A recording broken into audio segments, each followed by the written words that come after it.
అన్నమయ్య జిల్లా మదనపల్లె ఎస్బీఐ కాలనీలో గ్లోబల్ ఆసుపత్రిని కోర్టు ఉత్తర్వుల మేరకు మదనపల్లె డీఎస్పీ మహేంద్ర సీజ్ చేశారు. రాష్ట్రంలో సంచలనం రేపిన కిడ్నీ రాకెట్ కేసులో గతంలో 8 మందిని అరెస్టు చేశారు.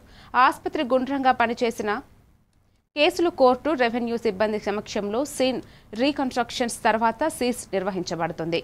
ఈ కేసులో డాక్టర్ ఆంజనేయులు, డాక్టర్ పార్థసారథి, మేనేజర్లు మరియు ఇతరులు కీలక పాత్ర పోషించారు.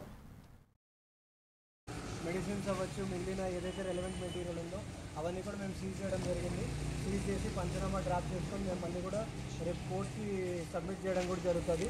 ఇదంతా కూడా మెటీరియల్ సీజ్ చేసింది ఫర్దర్గా ఎఫ్ఎస్ఎల్ కూడా పంపించేసి మాకు రెలవెంట్ ఎవిడెన్స్ ఏదైతే ఉందో అది కూడా తీసుకొని కేసు దర్యాప్తులో భాగంగా మేము ఇవన్నీ కూడా యూజ్ చేసుకోవడం జరుగుతుంది. ఈరోజైతే మనము దీంట్లో సర్చ్ అండ్ సీజర్ అయితే మెడికల్ డిపార్ట్మెంట్ కోఆపరేషన్తో అండ్ మీడియేటర్ సమక్షంతో మనం చేయడం జరుగుతుంది.